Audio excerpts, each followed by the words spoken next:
यान सॉलिड को छोड़ दिया साइड। सॉलिड वो जो साथ में जो S-200 छोटे रॉकेट से जो दिखाई देते हैं उनको डिटैच कर दिया है, पृथक कर दिया गया है। यह काम सेपरेशन मोटर्स की मदद से किया जाता है। इसके बाद L110 बाईं तरफ जो आपको इमेज दिख रही है ये रियल टाइम आपको रॉकेट का सारा यह चरण सारी निष्पादन परिस्थिति करता डेटा हुआ अपने उद्दिष्ट कक्षा वो की दिखा ओर रहा बढ़ है। और दूसरी तस्वीर में आप देख रहे हैं वो मैजेस्टिक लिफ्ट ऑफ गगनयान 3 का, इसको लेकर ये रॉकेट उड़ा। गाइडेंस के अंतर्गत है। L110 stage performance normal. ध्यान से सुनते रहिए, इसरो के साइंटिस्ट बता रहे The हैं अभी तक ये trajectory उड़ान of बिल्कुल launch नॉर्मल है। vehicle is closely following the prediction. Payload fairing separated. एक स्टेज और पूरी हुई को पृथक कर दिया गया है यान से, क्योंकि यान अब 114.8 किलोमीटर की ऊंचाई प्राप्त कर चुका है। यह भीम का रॉकेट आसमान इस चरण का कुल प्रज्वलन काल 200 सेकेंड होता है और इस दौरान यह करीब 1600 किलो न्यूटन का प्रणोद उत्पन्न करता है। 115 किलोमीटर की ऊंचाई पर पहुंच चुका है। Past the launch time, current altitude is 135 kilometers. 135 kilometre की ऊंचाई। In the 200 seconds of its operation, the L110 stage carries the rocket up to 175.5 kilometers altitude and imparts a relative velocity of 4.18 kilometers per second. That is 250 kilometers every minute. L110 stage performance 250 kilometre प्रति minute की रफ्तार से उड़ रहा है ये rocket. LVM-3M4 rocket का द्वितीय चरण पूर्णतः सामान्य निष्पादन करते हुए इस चरण में कुल 113 टन के तरल नोदक भरे जाते हैं।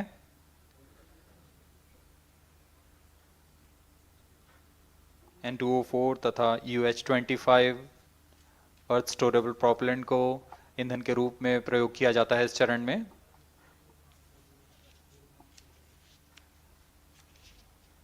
ये देखिए ऊपर दिखा रहा है कितने सेकंड हो चुके हैं इस रॉकेट को उड़े हुए 290 सेकंड। अगला चरण C-25 का प्रज्वलन भावी है। +5 minutes.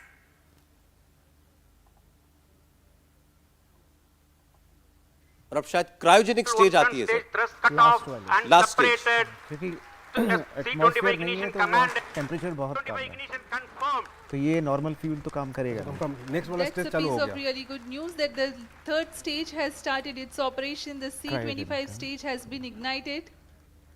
जी हाँ, एक बहुत ही जटिल थर्ड प्रक्रिया स्टेज होती कामयाबी है। के साथ शुरू हो चुकी है। इग्निशन और इस लिफ्ट ऑफ के बाद इस रॉकेट की है मिशन नियंत्रण कक्ष। तृतीय चरण C-25 वर्तमान में प्रणोद उत्पन्न कर रहा है। पूर्णतः सामान्य, सभी तंत्र पूर्णतः सामान्य हैं। अभी तक सब पैरामीटर जो है वो बिल्कुल सामान्य बताए जा रहे हैं। Thrust in vacuum is what the stage develops with its Raghavan आप भी बताते रहे हमें जानकारी वहां से। combination. जी बिल्कुल, देखिए सौरभ, बहुत ही जटिल प्रक्रिया होती है एक प्रणोदन की, एक लॉन्च की, जिसमें सबसे पहली बात जैसा हम बता रहे थे कि वातावरण से उस सैटेलाइट को बहुत सुरक्षित निकाल कर ले जाना होता है हमें। वहाँ पर घर्षण की बहुत सारी संभावनाएं होती हैं, इसलिए एक भारी भरकम एक ऊष्मा कवच उसमें लगाया जाता है। और हमेशा वैज्ञानिकों को इस बात को लेकर उनकी धड़कनें तेज़ी से धड़कती हैं कि कहीं ये ऊष्मा कवच बाहर सेपरेशन से उस प्रक्रिया से कहीं ना कहीं उसमें गड़बड़ी नहीं हो जाए, क्योंकि ऐसा पहले होते हुए देखा है। इसमें अगर हम देखें चंद्रयान 3 सैटेलाइट की बात कर लें तो दोनों ही जटिल प्रक्रियाएं, चाहे वो ऊष्मा कवच प्रच्छेदन की बात हो या फिर उसके बाद क्रायोजेनिक स्टेज जिसमें क्रायोजेनिक इंजन जो है वो फायर होता है, और उसके बाद हम पृथ्वी की वांछित कक्षा में सैटेलाइट को लेकर जाते हैं, जो अभी प्रक्रिया फिलहाल चल रही है। स्टेज 3 सेपरेशन की जिसे कहा जाता है वो बहुत ही प्रिसिशन के साथ की गई है। ये पूरा एक कह सकते हैं कि एक जो लॉग बुक लिखी जाती है इसरो के वैज्ञानिकों की तरह से, जिस ग्राफिकल डॉट को आप देखकर समझ पा रहे होंगे, पॉइंट टू पॉइंट एक जगह पर वो बिल्कुल उसी तरह से काम करता हुआ, उसी तरह से परफॉर्म करता हुआ नजर आ रहा है। और ये एक बहुत बड़े आत्मविश्वास से भरने वाली बात है, और इसी बात को हम लगातार कहते हैं कि जो सैटेलाइट लॉन्च करना वो इसरो के लिए अब कोई बहुत बड़ा चैलेंज नहीं रह गया, लेकिन इसके बाद जो प्रक्रिया होगी, एक बार जब ये पृथ्वी की गुरुत्वाकर्षण कक्षा से बाहर निकलकर जो लूनार ऑर्बिट ट्रांजिशन जिसको बोलते हैं, LTO लूनार ट्रांजिशन ऑर्बिट में जब इसे लेकर जाते हैं, वहां पर एक और बड़ी जटिल प्रक्रिया होती है। होता यह है कि जब वो 4-5 बार चक्कर लगाने के बाद पृथ्वी की गुरुत्वाकर्षण शक्ति से बाहर जाता है और चांद की तरफ उसे भेजा जाता है, तो वहां पर एक बार फिर इंजन फायर करना होता है। अगर वो इंजन ज्यादा फायर हो जाए तो वो अंतरिक्ष में हमारा सैटेलाइट कहीं पर जाकर हो जाएगा। उसको उतना ही फायर करना है कि वो चांद के गुरुत्वाकर्षण की जद में जाकर और वहां से फिर वो नीचे की तरफ उसको लाना होता। तो ये एक बहुत जटिल प्रक्रिया है जो आज से ठीक 17वें दिन पर अंजाम दी जाएगी। तो ये सारी प्रक्रियाएं जो है, ये जो आज की प्रक्रिया है, एक एक स्टेज जब जैसा लिखा गया है, जैसा बताया गया है, जैसा प्रोग्राम किया गया है, अगर वैसे ही सारे स्टेजेस परफॉर्म करते हैं तो एक बहुत बड़ा मोरल बूस्ट होता है। और इसी वजह से हम लगातार कह रहे हैं कि चंद्रयान 2 की खामियों से, गलतियों से, क्रैश लैंडिंग से जो हमने सीखा, उसको यहाँ पर बहुत ज़्यादा तरीके से सिमुलेशन पे हमें बताया गया। इसरो के वैज्ञानिक हमें बताते हैं सौरभ कि 2 साल तक लगातार सिमुलेशन प्रैक्टिस चंद्रयान 3 सैटेलाइट को लेकर की गई। तो आप अंदाजा लगाइए कितना वक्त हमारे वैज्ञानिकों ने इस मिशन को कामयाब बनाने के लिए लगाया है। और यही वजह है कि हम देख रहे हैं कि जब आज लिफ्ट ऑफ एकदम नॉर्मल था, उसके बाद जो स्टेजेस सेपरेशन है, वो सारी प्रक्रियाएं एकदम सामान्य तरीके से चल रही हैं। और यही बात जो है हमें आत्मविश्वास दिलाती है कि आने वाले समय में जब 23 अगस्त की शाम 5:47 पर हम चांद की सतह को हमारा विक्रम लैंडर छुएगा, तो वो भी एक जो है सफल अभियान की तरह हमारे सामने आएगा। और यही वजह आप देख सकते हैं कि जो कंट्रोल सेंटर जो है, मिशन कंट्रोल सेंटर जिसे कहा जाता है, वहाँ पर ISRO chairman, former chairman MOS Jitendra Singh और उसके सारे तमाम वैज्ञानिक जो बैठे हैं, उनके चेहरों की खुशी, उनका आत्मविश्वास इस बात की ओर इशारा कर रहा है कि चंद्रयान 3 जो है वो मिशन पॉसिबल है।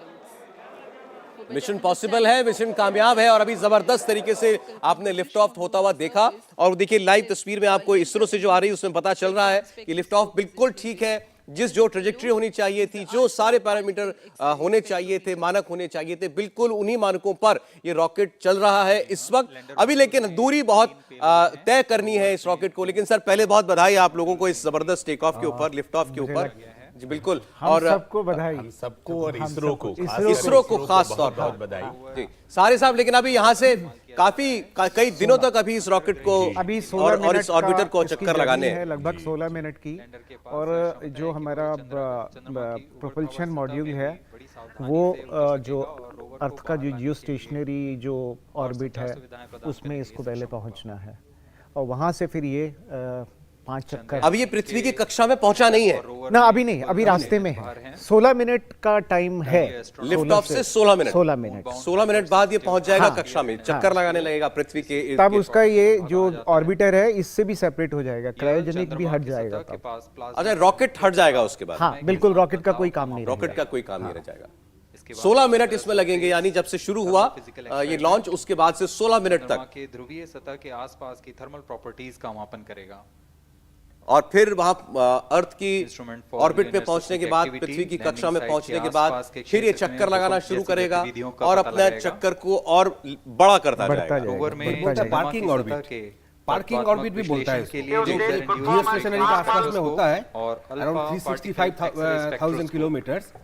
तो जहां जाके वो किया जा रहा है, नीचे वाला जो कम वाला जो है अराउंड 170 किलोमीटर का होता है, वो पार्किंग ऑर्बिट में उसको पहले पहुंचना है। उसके बाद धीरे धीरे इसको ट्रांसफर किया जाएगा लूनर ऑर्बिट में। सर ये करंट स्टेज दिखाई जा रही है इस वक्त इस पूरे गगनयान की रॉकेट समेत 22 स्क्रीन जो इस वक्त दिखा रही है। तो इसमें जो ये अपने साथ फ्यूल के सब कुछ और इंजन वगैरह लेकर के गया था, वो तो कुछ तो इससे सेपरेट हो गए, हट चुके हैं इसके। हाँ, बिल्कुल। सॉलिड फ्यूल जो लगा हुआ था और लिक्विड फ्यूल जो लगा हुआ था वो दोनों इसने हटा दिए, हटा दिया गया।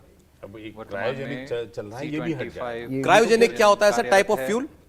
ये एक्चुअली इसमें जो क्योंकि हम एटमॉस्फेयर से ऊपर चले गए, वहाँ टेम्परेचर बहुत कम है, तो नॉर्मल फ्यूल तो काम करेगा नहीं, जम जाएगा।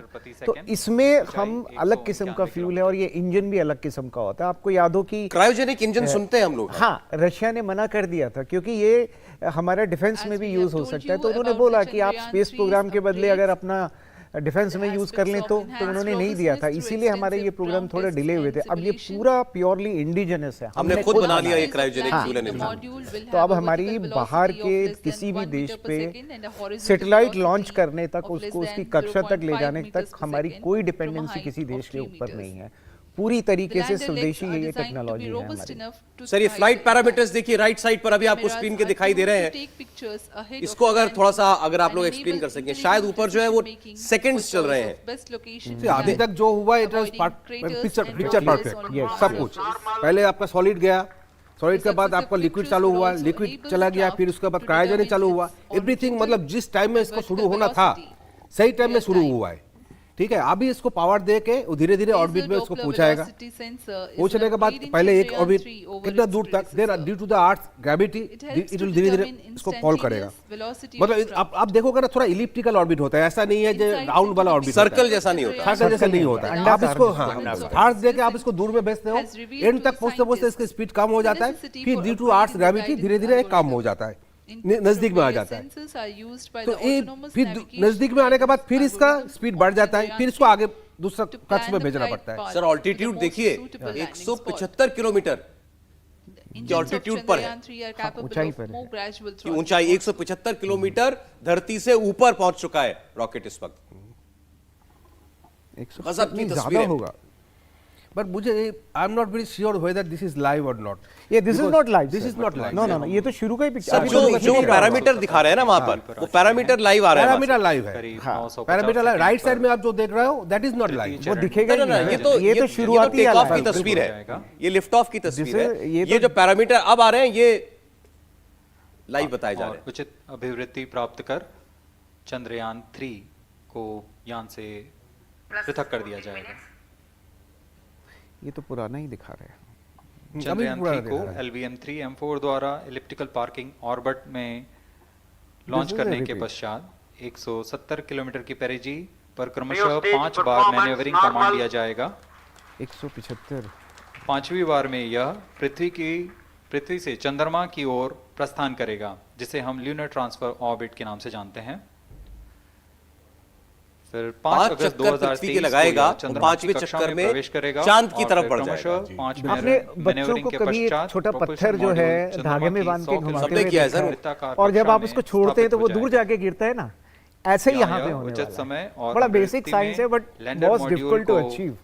और यहाँ से करेगा छूटेगा और फिर एग्जैक्टली ये उसके ग्रेविटेशन फोर्स के अंदर आ जाए, चांद के उस जगह पे जहाँ आप जाना चाहते हैं, चांद इसको लपक ले एक तरीके से, चांद कैच कर ले। हाँ, नहीं वहां भी डायरेक्ट नहीं जाएगा, जैसे मैंने कहा था, वहां भी वो उनके घूमते रहेगा, 5 बारी घूमेगा, वहां पर उल्टा नहीं घूमेगा सर, लेकिन पहले उनके सिस्टम में कैप्चर हो जाएगा। 900 seconds after the launch, मतलब जो यहाँ पे करेगा उसका रिवर्स उधर होगा मून के stage is thrusting. ये तो रिपीट राघवन, अगर आप वहां अगर सुन पा रहे हैं, वहां तो लाइव कमेंट्री हो रही है। अभी क्या स्टेज बताई जा रही है इस अभियान की?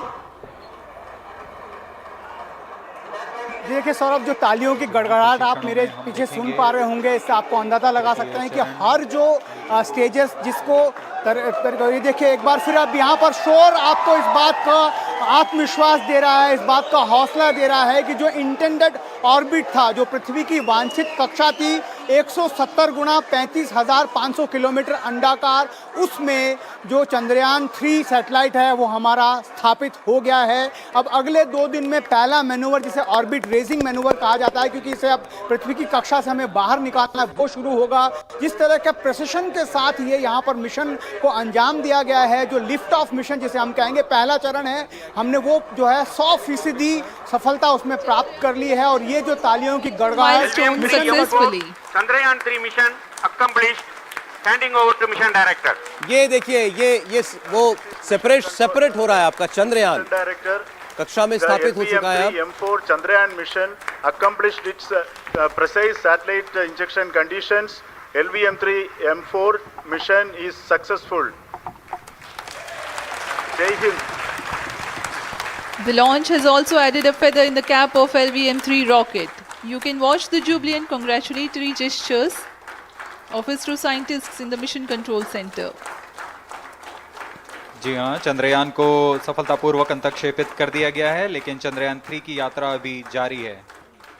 जी हाँ, देखिए जैसा वहां बताया गया, इसरो की तरफ से यात्रा भी जारी है। पहला चरण पूरी कामयाबी के साथ पूरा हो चुका है। अब चंद्रयान जो है, चंद्रयान 3, वो पृथ्वी की कक्षा में स्थापित किया जा चुका है। तो ये पहला प्रमुख चरण था इस अभियान का, जो अब पूरा हुआ। सर हम लोग एक्चुअली इतना एक्सपर्ट हो चुके हैं इस हाँ, बारे में, इस चीज तो में तो। इसमें इस जितना हुआ है ना, इसमें बहुत ये हमारे लिए आम बात है। आम बात है। अभी ये हमारे लिए आम बात है। हाँ, तो जितना तक हमने कर लिया, एक मतलब ये हम आगे भी करेंगे। यहाँ से अगर आगे चंद्रमा की कक्षा में भी स्थापित करना वो भी डिफिकल्ट नहीं होगा। वो भी हमने पिछली बार कर लिया था। पिछली बार कर लिया है, वो भी हमारे लिए कोई डिफिकल्ट बात नहीं है। पिछले बार जैसे Difficult हमने बात पिछले बार भी वही शायद होगी हम इस कि जो लैंडर वहां से छूटेगा और वो जो लैंड होने के लिए जितनी स्पीड चाहिए, जिस तरह से बहुत स्लो हो करके वो गिरेगा, वहां पर गिरेगा, वो बहुत क्रुशियल होगा। सर इस बार लैंड भी करेगा, गाड़ी भी चलेगी, सब होगा। बिल्कुल इस बार बिल्कुल तो बिल्कुल, क्योंकि पिछले बार आप याद है आपको, जस्ट 2 किलोमीटर दूर था। सर एक बार इसरो में Chandrayaan-3 has started its बताया journey जा रहा है। towards moon. Our dear LVM-3 has already put Chandrayaan-3